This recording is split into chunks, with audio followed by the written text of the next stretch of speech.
Will I stay in the ashram forever? You know, Sadhanapada is almost about to end and the countdown has already started. Most people have planned their journey, what they're going to do after this Sadhanapada. What will I do? Will I go back home and do whatever I used to do? Or will I stay back here in the ashram?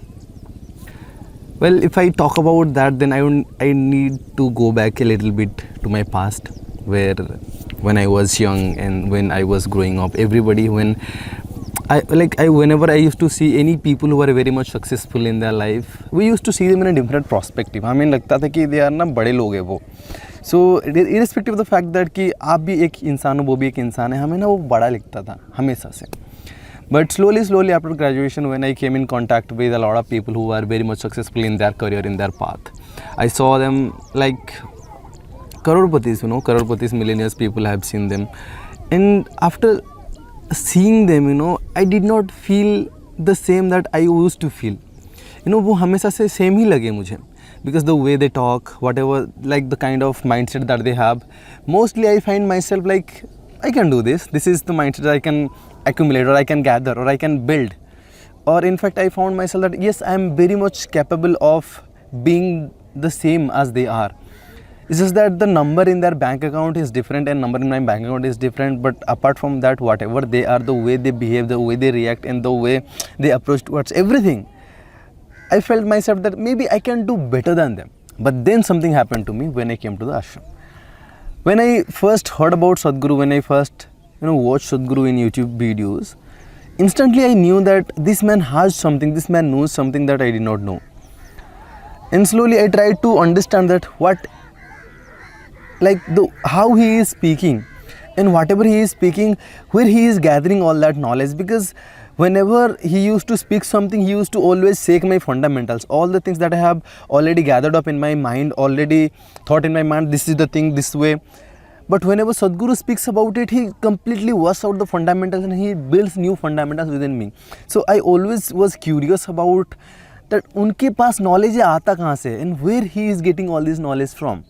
Before anything, I started looking for who is Guru of Sadhguru. क्योंकि मुझे एक इंसान से सोच नहीं जाननी है, ज्ञान नहीं प्राप्त करना है, मुझे सोर्स से ज्ञान प्राप्त करना है. अगर सदगुरु ने इतना ज्ञान प्राप्त किया तो किसी न किसी तो सीखे होंगे वो. So if that person is having this much amount of ज्ञान, then who is the source of that ज्ञान? So I wanted to know about that. But I did not find any source. He said I did not read any Gita, Bhagavad and all that stuff, because most of the time you will see he is not quoting Gita Bhagavad. See, I learned from Sadhguru, so that is why you may see in a lot of videos of mine I quote Sadhguru, because he is my Guru and I learn a lot of things from him. But when a person doesn't learn anything from anybody but only from this environment, this life and this universe, he will always quote this universe. He will always quote this life. And this is one biggest fact that made me realize that Sadhguru, the kind of attention that he have paid into this universe and things that he have grasped, is way beyond than me. Because there have been several times in my life where I tried to grasp things from the society, from this universe only, and it has been in my experience a lot of things that I usually feel that people do not experience. So when I understood that Sadhguru, the kind of life he is literally above me, and that is when I felt a little bit inclined towards him. That is when I felt that literal meaning of success. When I learnt about Sadhguru, when I heard him and when I saw him, what he is doing, it actually drawn me towards him. It just pulled me towards him. And that is one of the reasons why I am here in the ashram. And second thing is that when I got pulled towards this side, I started learning a lot of things about spirituality, because I had literally no idea about spirituality. I never did prayer and I never liked to go to any kind of temples and all. When I started learning more about it, I did not go for just learning from any kind of gurus and people. I went through all these spirituals, क्या बोलते हैं उसको, scriptures जो already लिखा गया है, like especially Shankaracharya, people who are already established, Krishna, Shankaracharya, and these kind of people who have already gone through this life and they are not here in this earth right now. But their scriptures, their teachings, everything exists. So I started learning Buddha, I started learning Shankaracharya, I started learning any other gurus. And mostly I drawn towards Shankaracharya because this is the guy who wrote a lot of things when it comes to spirituality aspect. And then I learned about Patanjali, because especially because of Yoga Sutra, because Yoga Sutra is a scripture in which he added everything that one has to know, one has to understand. If you read only Yoga Sutra, that's enough. And even if in the Yoga Sutra also you are not going to need the entire Yoga Sutra, you need any one pada from 4 padas, and out of any one padas also, if you just remember 2-3 slokas, and if you put your entire life into those 2-3 slokas of verse, then you will get there. Now when you experience such kind of a thing, when you put your mind into such kind of thing, all these things captures your mind. And now that these things captures your mind, you get drawn more and more and more and more towards it. Now just that it draws more towards it, you naturally feel like you seek a little more, correct? Now that seeking, started getting deepen and deepen within me, that I wanted to know more and more about life. Life means this one. So I really wanted to come to the ashram, but 2 years back I felt like I not only wanted to come to the ashram, I wanted to become a brahmachari. That's how I was thinking. But somewhere I knew that it is not an easy path for me. Not easy as in, it's not about living, but it is about getting brahmacharya. There are very less spiritual gurus who are really capable enough to initiate you into brahmacharya. And when it comes to Sadhguru, he doesn't, initiate everybody into brahmacharya. He always picks some people only, and after that only he initiate them into brahmacharya. There are lots of application comes every year, but they only pick up only small sort of, small segment of people out of them. On the other hand, after my graduation, whatever I was doing and however I was approaching to life was completely straightforward. Like if I want money, then I'll go to stock market, because I know inside the stock market only there are money. If I go to a person who doesn't have money and I ask him money, then he will not be able to give me, right? So it is going to be very much easier for you to get money from the person who already have it and have in abundance. But if you go to a poor, then you are not going to get it. So this is very simple concept. So if I wanted money, then I was going to the stock market. If I wanted a job, then I was going to a person who is already a CEO of a company or who has built a company. So I did not approach a traditional path of going for an interview, applying from some job portal and going through an interview process and this, that, a lot of things. No, I always went ahead and found the email of the CEO and I did email to them and I got in contact and one-on-one interview and then selected like that. So this is how I used to approach. Like if I want a job, then I'll directly go to that job and I'll ask them, what do you need and what I can do for you? If you tell me what it is, then I'll make myself competence of that and I'll do it for you. So that is how I have always been approached. If I want something, I went straight forward directly towards it. Now there was a problem when it comes to ashram. Just because I read all those scriptures, it got me interested towards this ashram, towards knowing life. Now knowing life cannot be done all alone by myself, so I wanted a help from this ashram. And if I want the help from this ashram, then it is not going to be easy for me to get inside this ashram as a volunteer. It is possible to come here as a guest and stay here for several days, but it will be chargeable basis and I will not have a lot of amount of money. So I need to come here as a volunteer, and that is one thing that was there. So I wanted to become a brahmacharya, but I knew that brahmacharya is not going to be very much easy for me to get through it. So I wanted to check that what is the longest period of time I can stay here in the ashram. And it was Purnanga, which was 3 years. So I thought, let's apply this one. So I applied this one, but my application it was not even seen. I've already explained in one video that if you really wanted to be full-time in the ashram, then how you should approach it. So I approached first as completely 3 years Purnanga, and my application did not even get seen. I was disappointed and I felt like maybe they are not giving me any priority and they are not interested to take more people, because already they have a lot of people, why they would take more. So this is kind of a negative thought that I was having back then. But still I thought, let's follow the traditional path now. I was a person who was always going straight towards it. But here that straight path did not work. So I choose to go in a traditional path where I have to wait a lot, I have to have a lot of patience within me and wait without any expectation. It is possible that they will not accept me, but still I have to keep myself balanced. With that intention in mind, from 2021 December, I started this journey. I waited. I did volunteering wherever I could. Not because they are saying to volunteer me, but I did volunteering. I have spoken so many times about this placard which I was holding and standing in the Maratali bridge, and post that I did inner engineering, and it took me like 3 or 4 months, April, May, June, July, 4 months actually. After 4 months I came back to Bangalore and all that period. So I slowly, gradually took one step after one step. But all this while, one thing that was constant in my mind, that I wanted to be inside the ashram. Because this seeking aspect, this part of life that I wanted to experience, I am going to experience no matter what. It doesn't matter if it is taking some time, so I'll go slowly as they are expecting for me to go.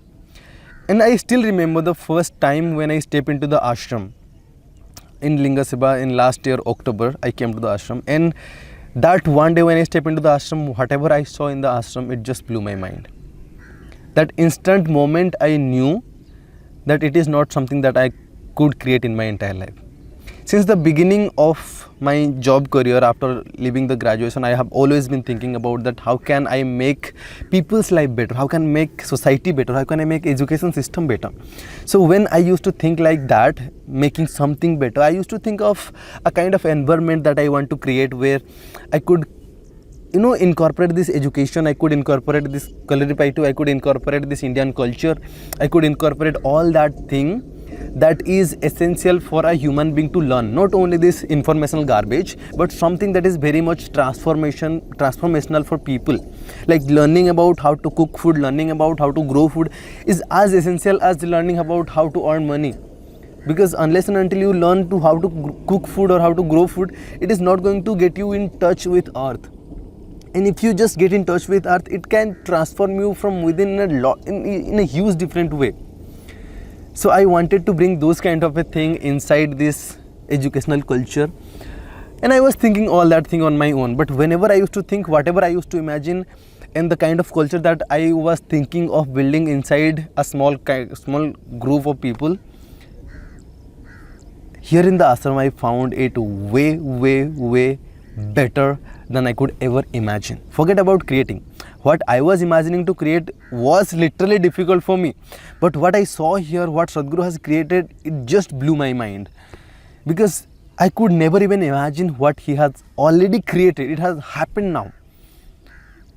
The kind of culture, the kind of food, the kind of cooking, the kind of life. In that one moment, I knew that I am not going to fight with this system. If you remember, in the first section of this video, I have spoken that whoever successful people I have seen in my past, this irrespective of the fact that how much money they have in their bank account, I always thought that I can match this person. Here, first I felt I cannot match Sadhguru, just the life he is. Second thing, I cannot match what he has created, or I cannot create. Just the physical aspect of it I cannot create. Forget about this Dhyan Linga, consecration, all that stuff, energy aspect of it. Just the physical aspect of it I cannot create in my entire life. That I could clearly see. So I knew that this is not the point for me to fight anymore against the system, but to become a part of the system. Because till that moment also I was feeling like I was being neglected from the ashram, despite of having this huge internal desire of being inside the ashram, huge internal desire to do sadhana and explore this life dimension. But I knew that yes, I will keep on applying for other volunteering programs.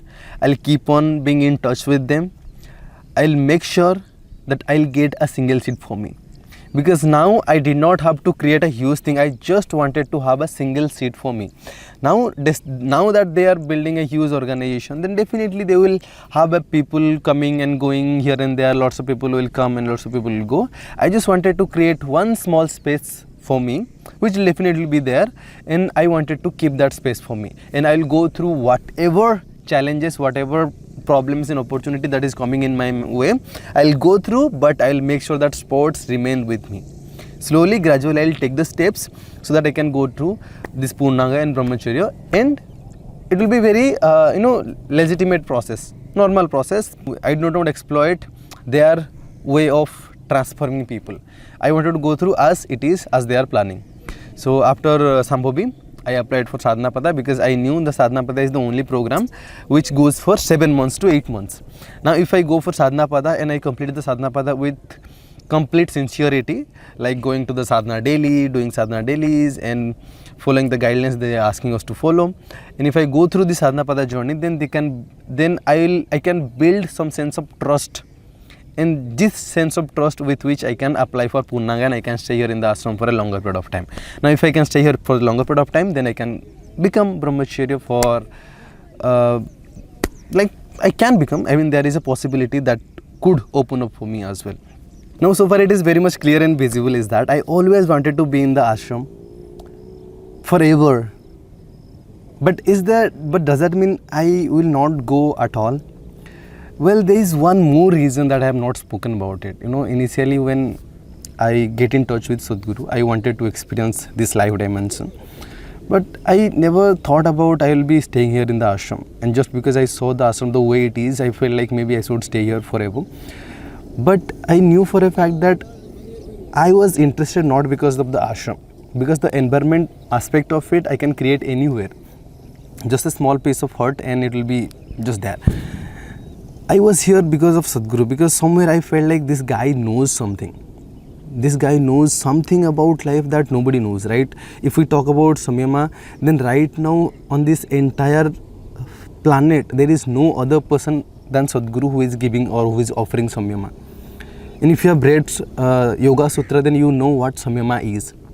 Earlier, whenever people used to give Samyama, they used to make people or they used to make their disciple go through enormous sadhana. After years of sadhana, they used to let them go through Samyama. Otherwise, they never used to let them go through Samyama, because if somebody is not prepared, they will just end up their possibilities. But Sadhguru is one of those person who is letting people go through Samyama. Now, what if, imagine just for a second, that you are desperate, quite desperate to know life, and there is no guru to help you out.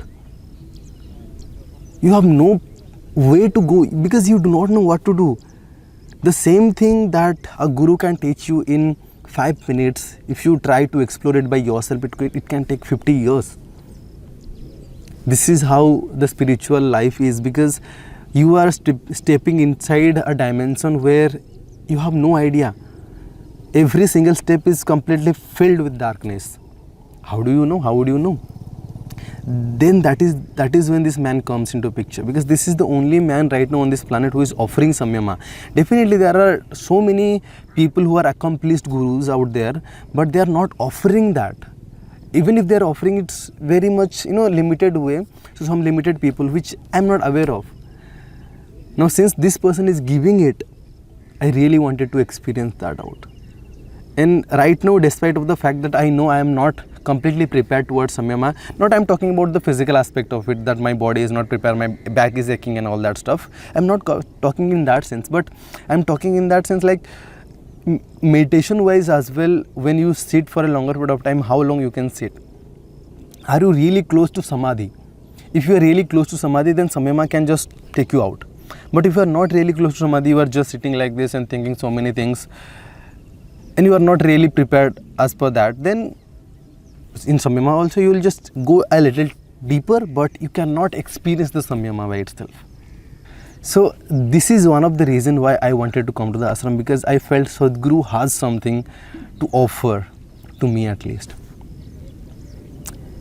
And I have a scarcity inside me that since he knows the art of living, he can live at any moment, right? It is not something that he will wait for something else. Somewhere I was a bit skeptic about this fact that Sadhguru can live at any moment and I might lose this opportunity of being with him.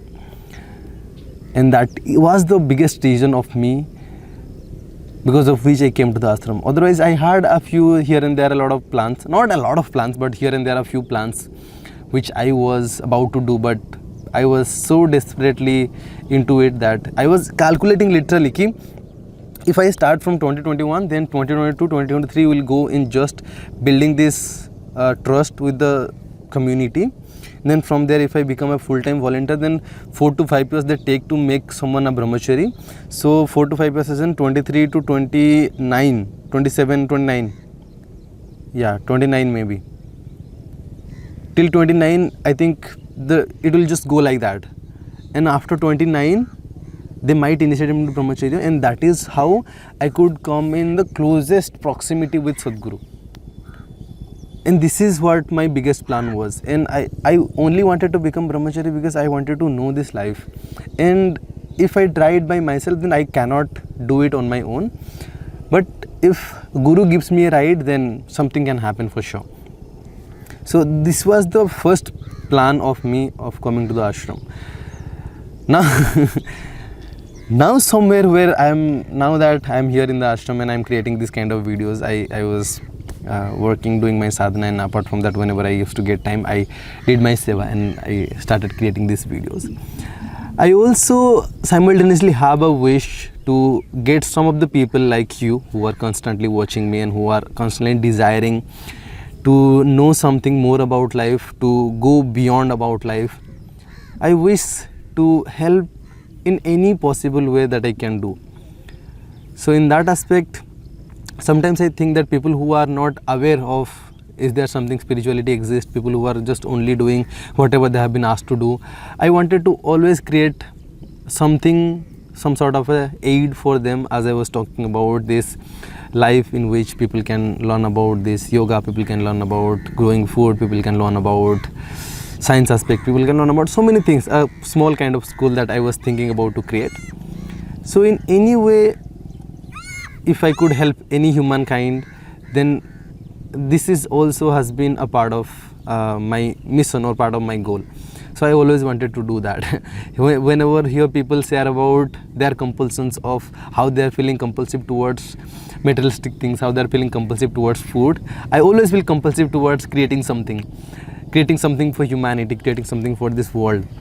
So whenever my mind goes towards something, I always thinking about how can I create some sort of a space where I could create some sort of a culture, some sort of society where people can live in much more better way than they are living right now. In that aspect, I was thinking that my relationship with this ashram is until Sadhguru is here. So in that aspect, it could be possible that as long as Sadhguru is living, I would be here in the ashram, and once he leaves, I might live back. But I don't think if I live here for 5-6 years more, then I can be able to live back from this ashram, because everything will be, just lost of me. There will be nothing remaining of me. Right now I'm creating these videos, it brings up my identity, it builds up my identity, personal branding that we used to say. What it means basically is that whenever you are in the path of spirituality, you do serving, you seva, and during this seva process, most of the part of you starts going away and away and away. The identity that you have, the persona that you have, everything you start losing gradually. But when I create such kind of a video, it builds more and more identity, because people recognize this face, people recognize this name. But tomorrow this name and this face is something that is not me, that I am very much sure about it. So unless and until I leave them, unless and until remove them, let them lose out of me, then I cannot go there. I cannot discover what I am literally.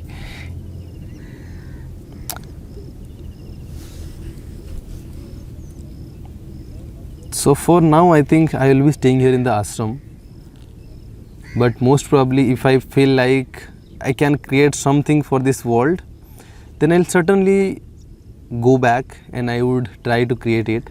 But somewhere in that aspect as well, I will be in touch with the ashram, because this ashram is a powerhouse for me. Whatever I would be trying to create, most of the power that would be coming from this ashram life only. So even if I go away from this ashram in future, then I'll make sure that once in a while I'm coming back to ashram and doing some sort of a sadhana, then I'll go back. So this is the kind of thing that I would do in future, but mostly I'll be staying back here in the ashram and I'll apply for Purnanga, which is full-time volunteering. So this is about me, that what I will do inside this ashram. And if you have any questions regarding that, then you can ask me. And if you really want to know about what is full-time volunteering and how to apply for it, you can watch this video. Thank you so much for watching. I'll see you in the next video. Bye for now.